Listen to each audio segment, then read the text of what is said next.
In this tutorial, I'm going to show you how to make this beautiful cathedral window block. I have two here that are samples, and these are actually in a scrappy version that go into my Winsome Windows quilt pattern.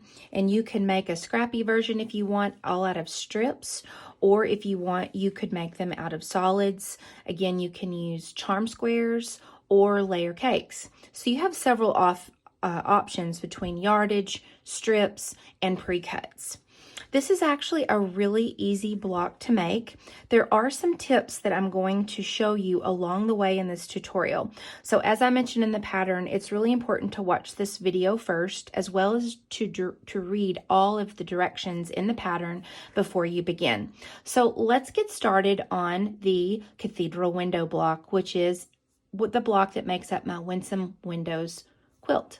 So as I mentioned, I'm making the scrappy version. So I've got all of the fabrics here for my frame. These are the ones that you're going to fold in half on the diagonal, and you will be pressing all of these. And these are going to be what make up the actual frames here for each of your blocks. Then I have a bunch of scrappy fabrics that I've cut from strips, and I've now cut them down into the 5-inch, which is what we need. And those are the pieces that go here for your background. And so I am just putting them kind of in different places to make them really scrappy. And then lastly, you have your larger square, and this is what makes up your window that goes in here. Now, as I mentioned in the pattern, it's really important that if for some reason you have directional fabric, that you think about that when you are cutting your window fabrics, because ultimately these are going to be turned on point like this. So when you put the block inside your window, it's not going to be like this, like you cut it. It's actually going to be turned on its point. So if you have some cute little motif in here or a directional fabric that's really important for it to be the focal point, just keep that in mind, that you may need to fussy cut, or make sure your fabric is laid out to where when you are cutting, it's going to be it's not going to matter for you, because look at these don't really have any direction to them. Or again, you may want to fussy cut if you are wanting those to show up in the direction that you prefer. So our first step is we're going to take our frame fabrics, there's 4 of them, and we're going to take these over to our pressing mat, and we are going to fold all of them on the diagonal. Now for this video, I'm going to show you how to make one block. With this pattern, you may choose to chain piece or work in bulk. So you may want to take your entire stack here and spend one session of just pressing all of these so that they're ready to go and they're all basically like this. Or if sometimes like me, I may only have 15 or 20 minutes to make one block. So I'm choosing to not press all of mine, and I'll just press them as I go, 4 at a time. So let's go to the pressing station and go ahead and press these. So we're not going to use starch on these because we're going to have movement that happens. When we fold these over on top of our windows, we want there to be movement, and we don't want them to be stiff. So what you'll do is you'll just go ahead and use a little bit of steam, and you're going to press all of these down just like this. All 4 of them without any starch. And again, steam can be helpful, and you'll want to be gentle with them because, these are folded here now on the bias, and it helps for us to not warp them if we're just kind of gentle with all of them. Okay, now that you've got your 4 frames folded, then you're going to take your fabric, and I'm just going to go through here and look at different scraps that I have, or my scrappy fabrics, and pick some out that I like. And you'll just want to place them where you want. Now again, if for some reason these you want to be placed a certain direction, just keep that in mind, because you want it to look the way you want it to look whenever you have this together. So on this one, I have to decide, do I want these going this direction or this direction? So I think I'll have it this direction here like this. So you'll lay out your 4 background pieces, and then you're going to take each one of your frames, which are now triangles, and you're going to lay them where the fold is on the inside part of each one of these. You want to line them up. And you see how it forms a diamond shape in the middle? There's only one way you can lay these, so you can't really mess this up too bad. And then you'll take a pin. These can wiggle and move under your sewing machine, and so I have found it's best to go ahead and pin them in place. You see, I even moved that one there when I put the pin in. To be a little gentle, pin that in place there. And then you'll do the same for each one of these. All the way around, you'll pin these in place. Now that each of these are pinned in place, we're going to take these over to the sewing machine, and I'm going to show you how to stitch them down.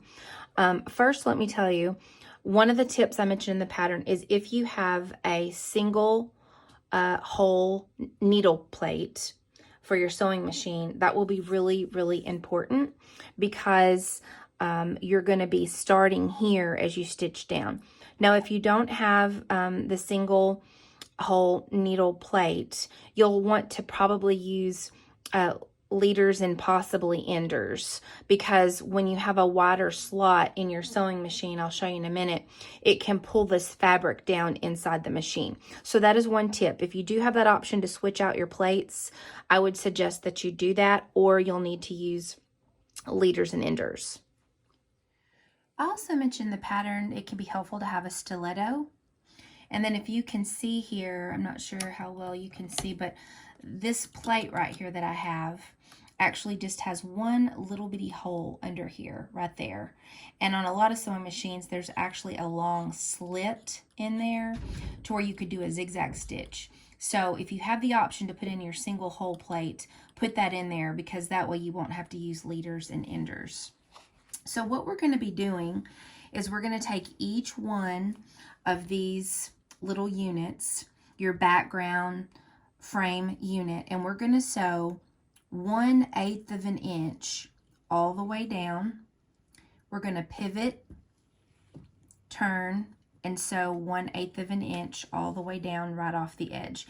You don't have to worry about back stitching, because when we join our blocks, we're going to be stitching 1/4 of an inch over, and it's going to hide that 1/8 of an inch.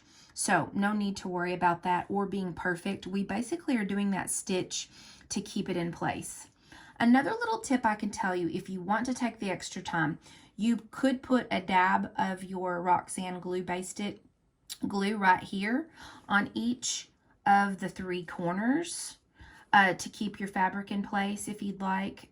So that's just another little tip. I'm not doing that, but it was one that was a student mentioned in class that they had started doing when they took the class from me, and liked how that worked for them. That way they didn't have to pin. So completely up to you if you want to do that. I just avoided using more glue for that, since we're going to be using it in a few minutes.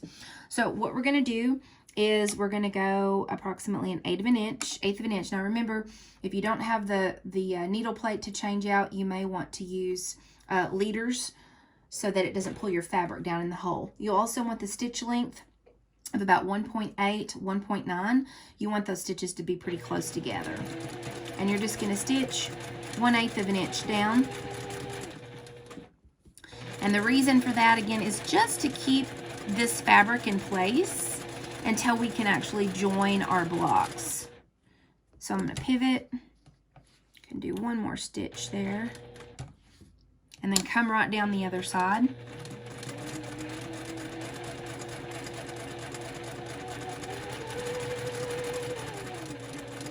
And I just sew right off the edge. Now at this point, if you want, you could chain piece. You could go ahead and grab another one, and you could put this under here and sew and do it with all 4. Or if you want to cut these and, you know, do them individually, you could do that too. But for me, I'm going to go ahead and chain piece. It's a little bit quicker. I don't have to cut my thread that way. And I'm just gonna go ahead and sew 1/8 of an inch on both sides here.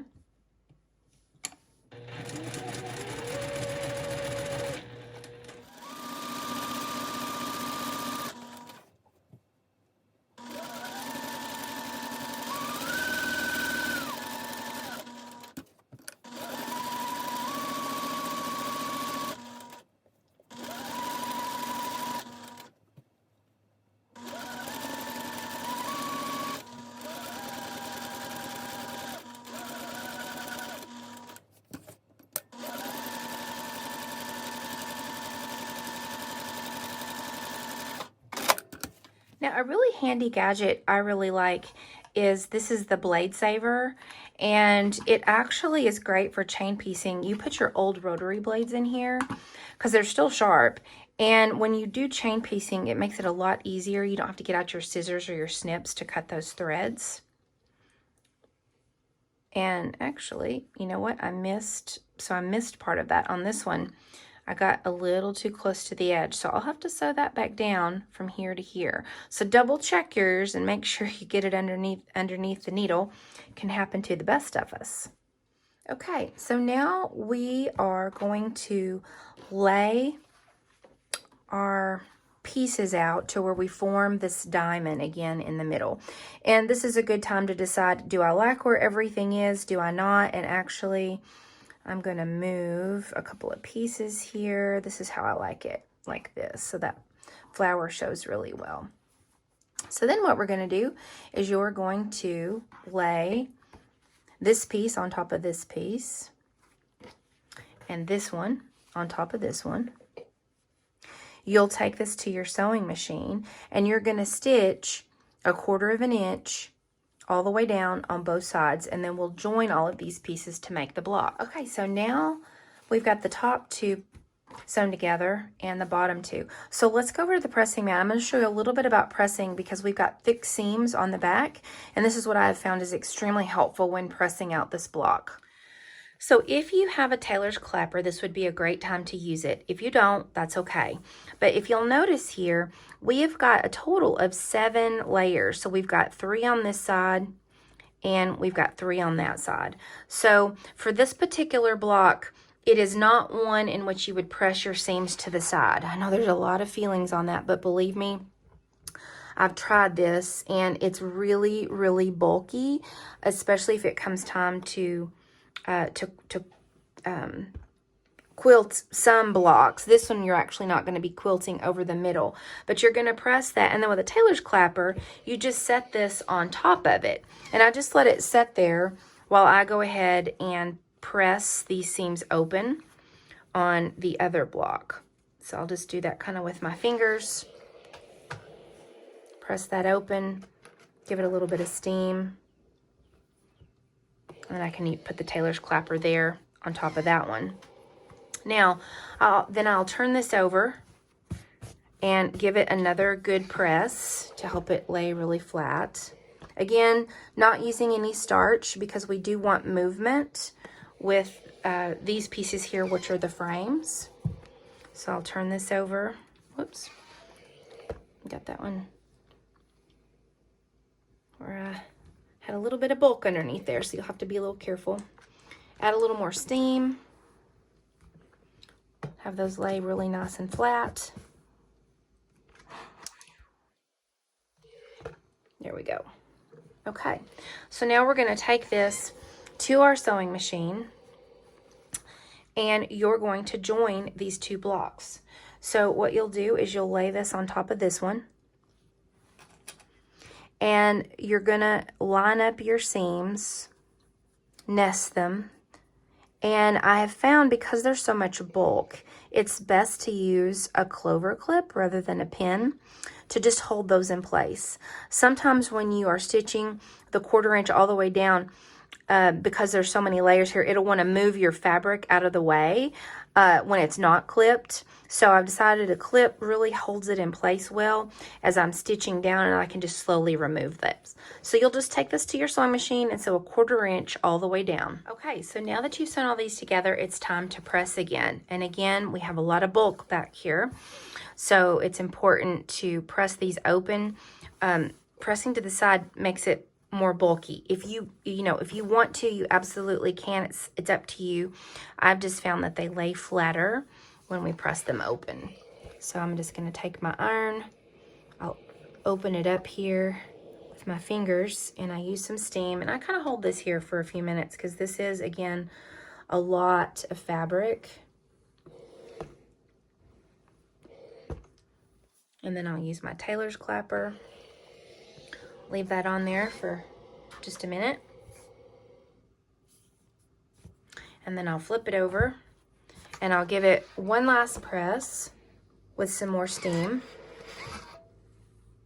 The steam just really helps, in my opinion, for it to lay flat also. So it's like all of these pieces together make for a flat cathedral window block. Okay, so now this is completely sewn together. You've got all your seams pressed open, and now we're going to look at adding our windows. So now you will take your window square and you're going to turn it on the diagonal here. And what'll be important is for you to line up all of these points with the seam on each end, and make sure that there is equal distance all the way around from your edge of your frame here to the inside. Try to make sure that that's all even all the way around, because we're going to be folding these over. So I like to go ahead and take a pen and pin this in place. And you can use 2 pens if you want. Sometimes I can just get away with 1. So there, that's in place. Now you're going to take your Roxanne glue based it. This is my favorite, and in classes I've had students that end up bringing like other glue and it does not work as well, so this is the one that I technically recommend. It also has this great fine tip point. I even use this for my binding. When I am folding binding over, I glue it down and press it. And then that way, if you don't want to hand stitch your binding down right then, it's already folded over for you when you're ready or you're traveling. So this is my favorite glue based. So what you do now is you're going to add little drops of glue. And I'm pretty liberal with my little drops of glue, but you do what works for you. And then you're going to fold this over. Now when I fold this over, I use my thumbs right here to kind of keep it here to keep the fabric down. When you fold this over, it's okay that this is folding over and maybe some of it in here is getting a little bit bunched. That's not a problem. But the key is to keep this fabric down as much as you can with your thumbs, and then fold it over pretty generously. Now you see you have to kind of tuck that under on the edges. You see how that wants to come out a little bit if you just do that? So use your finger. Just make sure that is tucked under all the way. You're wanting to make sure that the edges of your window block are covered when you fold this over. You don't want this showing, because when you wash this eventually, if you don't have all of this underneath here, your window fabric underneath your frame and stitched down, then this could start to kind of come out, or you could see your frame fabric behind here. So make sure when you fold this over, and it's going to be thicker on the fold. You see how it's thicker here and it tapers down towards the end? That's how that's supposed to look. I have had students that try to fold it evenly. This is meant to have a curve to it like this, and it's meant to be thicker here. You then take this over to your pressing mat. You'll just press your iron on top of it, and that will set the glue. We're now going to do the same thing. So what I did is I'm turning it clockwise like this, and I'll do the same thing. I'll use the glue and put little drops all the way down. Put my thumbs here, fold from the middle. And the reason that I make this block the size that it is, this fabric size, is because you want the frame fabric with the glue to fold over on top of the window. If this was the exact same size as this, then the glue would really have nothing to stick to on the other side. So again, you fold that over. Make sure that your window frame is tucked on both sides, and that these overlap. So your points there, your corners here, make sure it overlaps on top of the previous frame there. Again, you'll take this to your pressing mat, set the glue, we'll turn it clockwise again and do the same thing for the other two sides.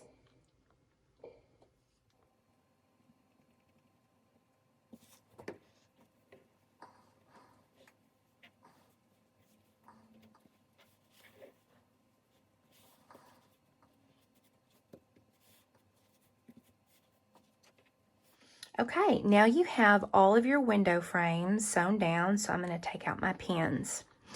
Now, at this point, I'm going to go ahead and show you how to stitch down your frames. But you may decide you want to go ahead and do everything with all of your blocks to this point, and then in one setting go and do all of the stitching of the frames. It's completely up to you whether you go like one block at a time or you actually do chain piecing. For the sake of this video, I'm going to go ahead and show you how to stitch this down. But what I've been doing with these blocks is I've been going ahead and making the individual ones without stitching them, and then I'll have another session in which I sit down and just spend all of my time going ahead and stitching the frames down. So let's go on over to the sewing machine and I'll show you what you need to do at this point and how to stitch down these frames. Okay, so I have removed my piecing foot. This is a Juki that I'm sewing on, and this is a 1/4 inch piecing foot. I've removed that because we're actually going to need to stitch right along the edge here of these frames. So I actually have put on a special foot. This is called a binding foot, to where I'm able to put this under here, and when I drop my presser foot, it holds the lip of these frame bumps up against this part of the foot, and I'm able to sew 1/8 of an inch all the way around. But if you, of course, don't have that foot, you don't need it. It's just something fancy that I happen to have with my machine. You can just put on your normal foot that you have on there. But what you will be doing is you will be sewing 1/8 of an inch all the way around each frame. Now, what's really important is when you start out, you make sure you start all the way up here from the top. Don't start down here, because you want to make sure this is completely secured from the top all the way to the next corner, because you want to make sure that this window fabric is firmly stitched underneath here. So I'm going to start up here at the top, and you will back stitch. So I'll stitch a few forward and back stitch. And then once I get over that little hump there, the edge of this walking foot, or the edge of this binding foot, is just going to follow right along the edge for me, which is really handy. If you have a Juki, this is called a compensating foot, and I use it for my binding when I'm stitching my binding, because I stitch my binding to the front of my quilts. It really keeps the edge of that fabric in place. So again, I'm going to go all the way up here to the top. Make sure I get that sewn down. And then you're going to pivot. Okay. Now I have increased my stitch length. Also, I mentioned that in the pattern, to 3. So I've got mine on 3 instead of the 1.8, because I didn't want the teeny stitches for that. But it's up to you, however you want that stitch to look. You actually could even do decorative stitches if you wanted. Some people in the class I teach on this, they'll do a blanket stitch where it'll stitch here and then over onto there. So you can do a lot of really fun stuff when it comes to stitching down your frames. So again, you just kind of gently go, because, you know, you will be able to see these stitches, so you don't want them to be all crazy if you can keep from it. So I kind of go at about this pace. Again, all the way up to the very tip, and then pivot. And then I'll come back down.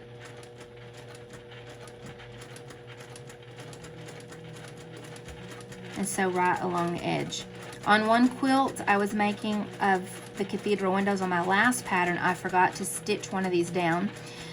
gave it to my long armor and everything, get the quilt back, and I was looking at it and realized something was strange.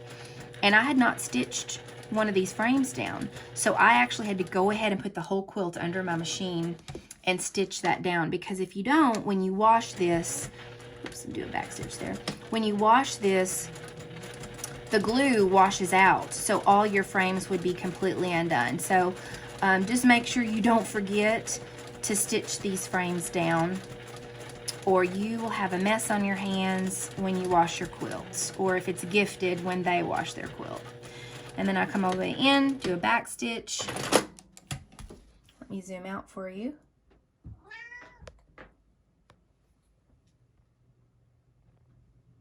So I can zoom out, there we go. So you can see here, this is what this looks like stitched down. So we've gone all the way to the tip, and then all the way right along the edge, about 1/8 of an inch. And then the block is completely stitched down.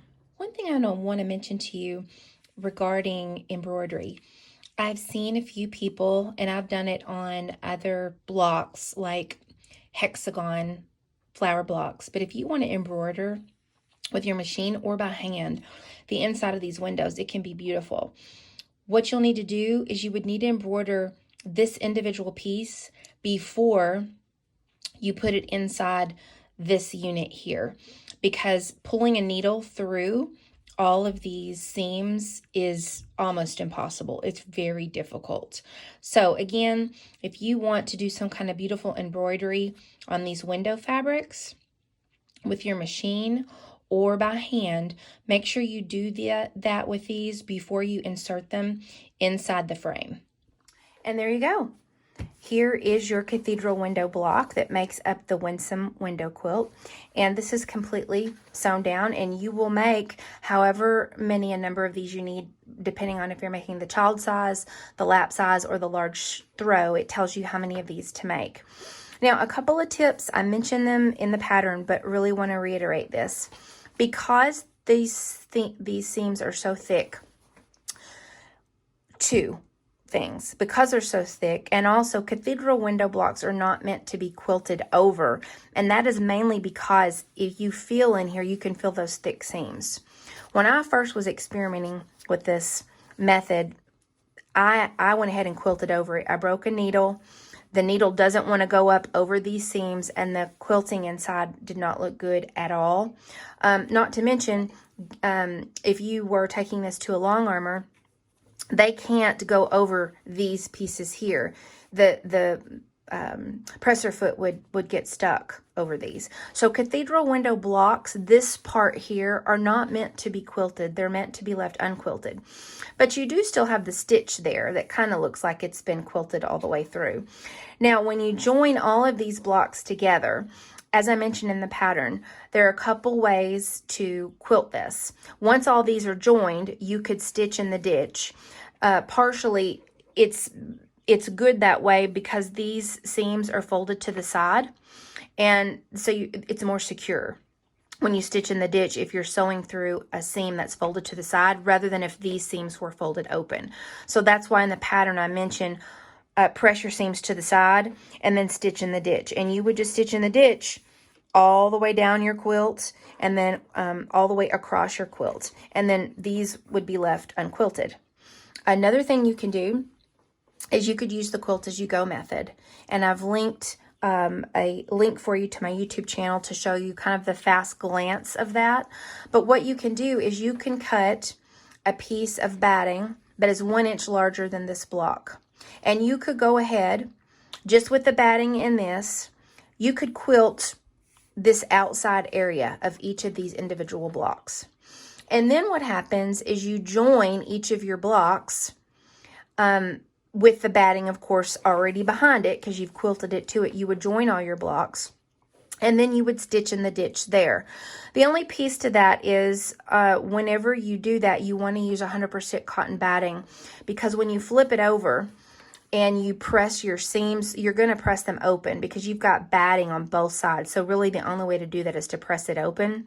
If you do choose to do that, make sure you use a really short stitch length, like 1.6, 1.7. And what you'll do is you'll have your whole quilt top sewn together with just each of these blocks that has the batting behind it. And then to baste it, you will just baste it to your backing fabric. And you would stitch in the ditch to connect your backing fabric to your quilt top. So that is another way that you could do it using the quilt as you go method.